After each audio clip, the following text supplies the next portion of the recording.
Ladies and gentlemen, boys and girls, children of all ages, my name is Danny Nerdnick, and welcome to the Danny Nerdnick Show Live. Today, we're going to talk about a couple things that are just kind of chapping my ass, some things that I find slightly disturbing, but mainly, we're going to talk about my favorite punching bag, El Presidente, Donald John Trump. Let's hop into it. Hi! How's it going, everybody? Dan Schwartz, aka Danny Nerdnick here, but you know that. If you're tuned to my channel, it means that you've seen a little bit of me, or you know what I'm all about. At least I hope you do. We, over here, like to play a lot of video games. We like to talk a lot of shit. We like to talk about food, we like to cook, but we also believe that it's time to make racism wrong again. Yesterday, I read something very disturbing from our president. He put up a tweet that said something to the effect of, Americans who are living the suburban dream, you have no need to worry. We're not going to build any more low-income housing in your neighborhood. Now, I don't know if you know what I mean here when I say this, but that just seems like a dog whistle to me, doesn't it? Let's see. Twitter, Donald Trump. So let's just have a little look-see at what El Presidente is up to right now. Let me just find this one tweet here. You know what?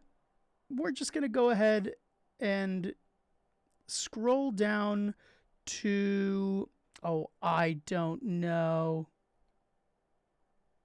Yesterday? No, the 28th.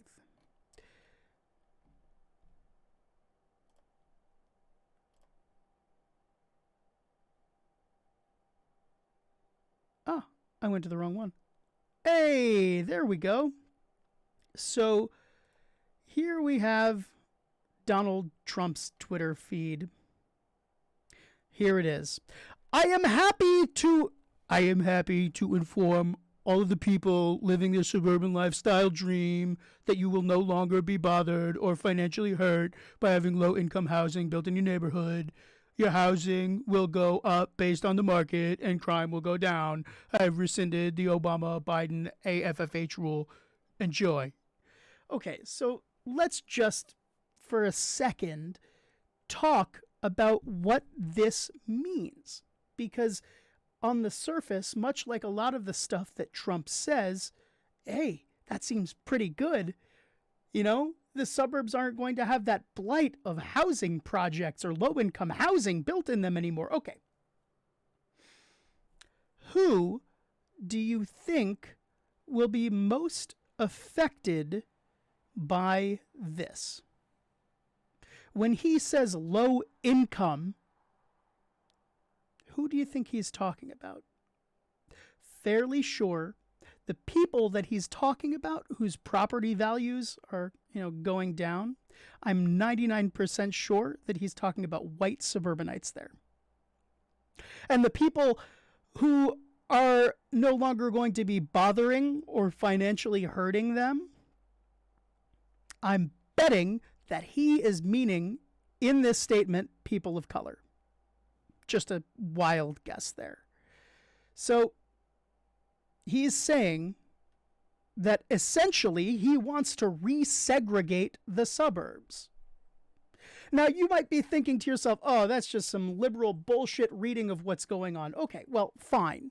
But let's have a look at not only the words that he's saying here, but also his actions, his pattern of behavior here.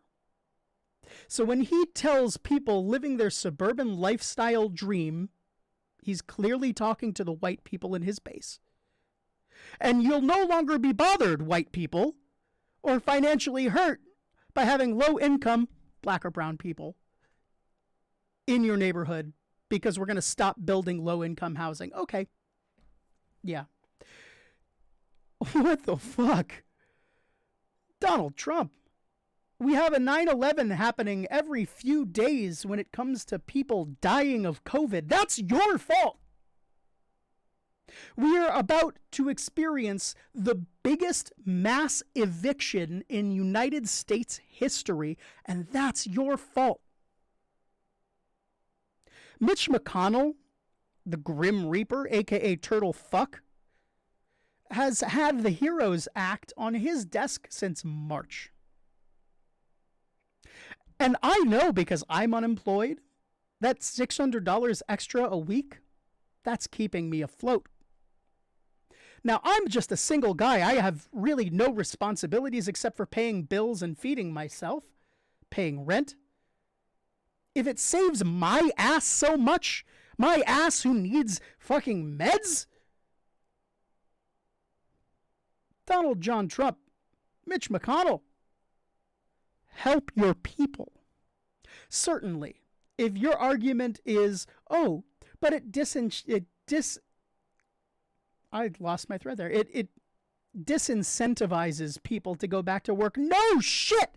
We're in the middle of a global fucking pandemic. Most people's jobs have dried up. Of course it disincentivizes people to go back to jobs where they're going to have to expose themselves to people who could potentially get sick. And I don't care how many people are wearing masks. Masks are like condoms. They're not 100% effective. They're great. They're fantastic at preventing the spread of disease.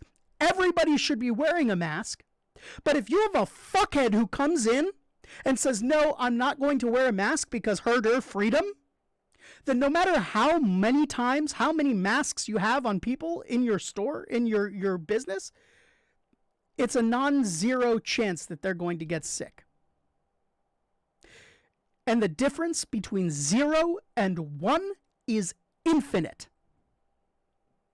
I am not under any circumstances, under any stretch of the imagination, advocating not wearing masks.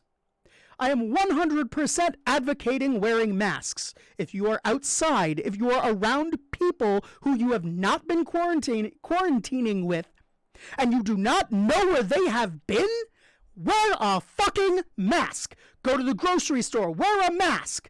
Go to the CVS, wear a mask. If you're outside of your house, wear a goddamn mask. Save yourself, save other people, wear a fucking mask. But they are not 100% effective. And because of that, we need to take every other precaution to help back them up. Close down Disney World. Close down Six Flags. Amusement parks shouldn't even be open right now. We have a 9/11 happening every few days. Why are we talking about reopening the country? This is madness. It is fucking madness. There are people in this world who are immunocompromised, who have asthma, who have diabetes, who, if they get this disease, it is a death sentence. Wear a fucking mask. I had to flee my home because I am immunocompromised, because I have asthma, and because I am overweight. If I were to get sick with COVID-19, I would die. So what am I doing? I'm staying home. Why? Because I have respect for other people. Because I don't want to die. Because I want to live to see my nieces grow. I want the chance to have kids myself. I want to find true love. I want to find happiness. But until we all come to the consensus that we need to take care of one another, we need to look after one another, and yes, we have freedoms as an American, but we also have a responsibility. And I can't believe I'm about to say this, because I made fun of so many people who said this back in Bush times. Freedom isn't free. You have a responsibility to your fellow citizens to help keep them safe. Don't kill other people's grandmas. Don't kill other people's grandmas because you don't want to wear a mask. If your breath is so bad that it chokes you out, brush your fucking teeth. Use some fucking scope. I'm sick and tired of this shit. This is common sense. You see this thing above me? I call this the heart shield. This was supposed to be the logo for the Idiot's Guide to the Resistance when Donald Trump got elected. Now, this heart shield represents exactly what we're talking about. Wearing a mask is a labor of love. It is an act of compassion. And we need to protect that love, protect that compassion. We need to be the shield between ourselves, our loved ones, our countrymen, and the people who want to harm us. Like Donald John Trump. We are about to experience homelessness in a way that we haven't seen since the Great Depression, since Hooverville. And Donald Trump saying that he's no longer going to, build affordable housing in the suburbs, that's abjectly ridiculous. We need that housing more than ever. In fact, if you are a housing manager, if you run a place that rents apartments or homes, drop your prices, help people. Because we are still in the middle of the shit, and until we have a vaccine and reach at least 70% of the people in this country having been vaccinated, we are going to be in trouble. Why is it exactly that in New Zealand they have people going to sports events? And you have entire stadiums full of people. Why? Because they took care of each other, because they understood. Now, with this little bit of racism having a light shined on it, and me being podcast? I see.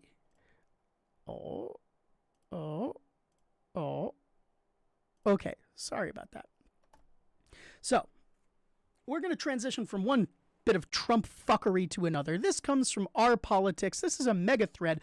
President Trump suggested delaying the 2020 presidential election. Now, people have been saying he's been thinking about doing this since he commented on what Xi Jinping had done, made himself president for life. Trump suggested, hey, maybe I should be president for life.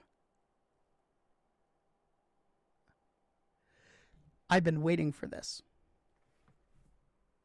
Now, I'm not particularly conspiracy-minded, but I read the news and I watch how things happen. I can tell you that Pizzagate and QAnon, that's stupid. It's all bullshit. Yes, there are absolutely pedophile cabals who are in this country. Go ahead and look up the Boys Town incident and Lawrence King. Watch Who Took Johnny. There are real pedophile cabals in this country. But generally speaking, when you look at who's involved, there's one party that's more represented than the other, and it's certainly not the Democrats. There's been obstruction, there's been gaslighting, and there's been projection. All of these Pizzagate fucks, all of these QAnon fucks, all of these stupid people who espouse the position that Donald Trump is some kind of moral paragon attempting to rid the country of pedophiles is out of their goddamned mind. 4chan, where this theory came from, is a cesspool. I've been there. It's terrible. Reddit is way better. But we have here one of the most disturbing things I have personally ever seen in my 35 years on this planet. The President of the United States is advocating delaying the presidential election in 2020. This didn't even happen during the Civil War. Think about that. When the country was bifurcated over the cause of slavery. Now, Republicans will say, oh, states' rights. It was about slavery. Because the Southern economy at that point in time was built on literally the backs of slaves. It was a war over wanting to keep other human beings as unpaid slaves. Sure, it was about states' rights. And the Confederate battle flag is about heritage, not hate. It's the dumbest. Okay, let's talk about this for a second. I'll actually take pictures at the next chance I get, but there's a house at the bottom of the hill here in beautiful Killington, Vermont, that has the Don't Tread on Me flag. It has a thin blue line flag. And in Vermont, one of the northernmost states, one of the states that was in the original 13 colonies, this house has a Confederate flag on it. And they'll call themselves patriots. But I want to point out, if you call yourself an American patriot and you have a flag that represents the Confederacy, an insurrection against the United States of America,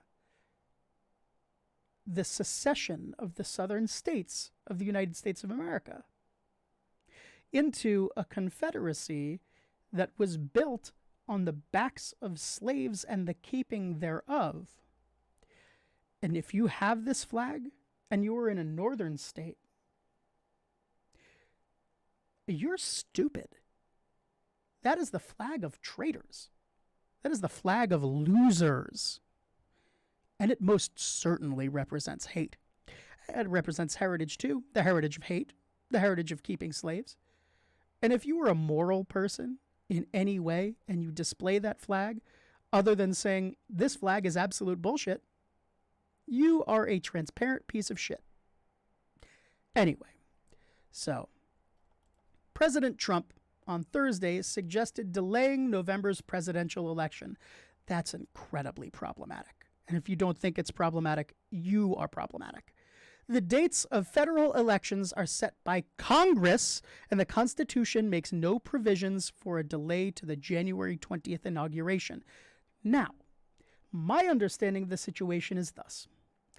If the president does not leave the White House on January 20th, after the new president, the president-elect, is inaugurated, doesn't matter. The Secret Service goes in and bodily removes the president. If there is no president-elect by January 20th, the Speaker of the House then becomes president. So, any such move would require a change of federal law, meaning it would need to go through Democrats in the House of Representatives, in addition to the Republican-controlled Senate.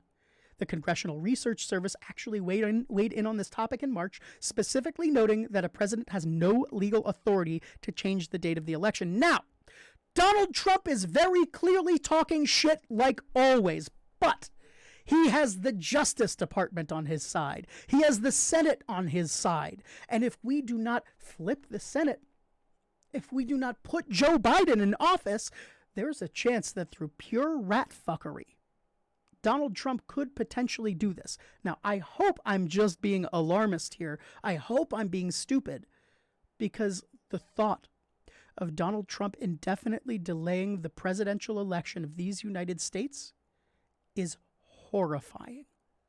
Horrifying.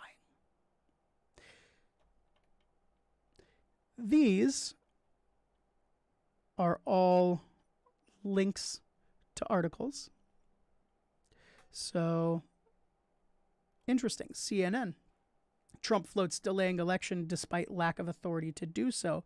President Donald Trump explicitly floated delaying November's presidential election on Thursday, lending extraordinary voice to persistent concerns that he will seek to circumvent voting in a contest where he currently trails his opponent by double digits. Trump has no authority to delay an election, and the Constitution gives Congress the power to set the date for voting. Lawmakers from both parties said almost immediately that there was no likelihood the election would be delayed. Yet Trump's message provides an opening, long feared by Democrats, that both he and his supporters might refuse to accept the presidential results. Now, he actually questioned that a few weeks ago, maybe a couple weeks ago. I can't remember. Time has no meaning in the time of Corona. But he actually said that he would have to review the results of the election before he would commit one way or the other to saying if they were fraudulent or not. So he's priming the pump, a phrase he invented, for him A, not accepting the results, B, making his followers think that this is a fraudulent election, and C, planting the seeds of doubt. We are staring fascism in the face. If it wasn't apparent to you before, it should be now. You should be very scared. You should be very angry. Not at the Democrats. Now, I understand a lot of you are going to say, oh, but Dan, the Democrats, the Republicans, they're the same. That's a false equivalency. The Democrats are trying to keep a despot out of power very clearly. They're trying to limit the power of someone who doesn't give a shit about checks and balances anymore, very clearly. We're getting to the point where it's almost going to be impossible to roll this back. Think Germany in the early 1930s before Hitler was elected chancellor. Now, I know I've just invoked Poe's law, and I know I've just invoked the Nazis, but like I keep telling you people, I have read The Rise and Fall of the Third Reich. I have read William Shirer's book. It's like that big. It's huge. Over 1,000 pages chronicling the transition from post-World War I to the Weimar Republic to Nazi fucking Germany. And if it could happen to them, because keep in mind, the Weimar Republic was incredibly progressive. It was like we are today. They even, down to the true crime obsession, they had police departments, they had healthcare, they had thinkers, they had culture. But there was also this burgeoning sense, this burning feeling of anti-Semitism that Hitler was only too happy to exploit, much like Donald Trump and his supporters' hatred of Democrats, Muslims, and black people. And if you don't think that's the case, then you need to get your head out of the sand. Trump is trying to keep himself in power until he can no longer serve, until such time as he has everything locked down where he can avoid prosecution. Because the minute Trump is out of office, the moment he is no longer president, the Southern District of New York can swoop right in and grab his ass up. And they should, because Trump is a criminal. And the thing that I find more than anything else to be disturbing is the fact that Robert Mueller could have stopped a lot of this. But Robert Mueller found himself being hamstrung. He found William Barr's hand up his ass after Barr came into power. And I gotta tell you, I'm really worried for November. I have doubts that Biden will win. I hope he will. But, you know.